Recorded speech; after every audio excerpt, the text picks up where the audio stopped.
কোনো অঞ্চলের মানুষ ভালো কি মন্দ তা চেনা যায় তাদের রাস্তাঘাট দেখে।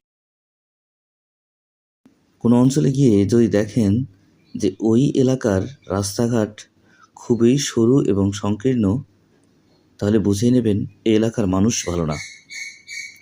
কারণ তারা তাদের প্রতিবেশীকে হাঁটা চলার জন্য ন্যূনতম রাস্তা দিতে চায় না।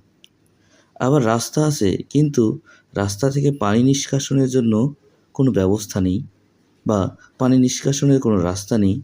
তাহলে বুঝবেন ওই এলাকার মানুষ বা ওই বাড়ির মানুষগুলো আসলেই ভালো না। কারণ তারা হাঁটা চলার জন্য রাস্তা থেকে যে পানি সরাতে হবে সেই পানিটুকু সরতে দিতে চায় না। নিজেরাও কষ্ট করবে, অন্যদেরকে কষ্ট দিবে। ছেলেমেয়ে বিয়ে দেওয়ার ক্ষেত্রেও এই বিষয়টা খুবই লক্ষণীয় যে আপনি যে বাড়িতে বিয়ে দিচ্ছেন তারা তাদের প্রতিবেশীকে ঠিকভাবে রাস্তা দিচ্ছে কিনা এটা দেখা।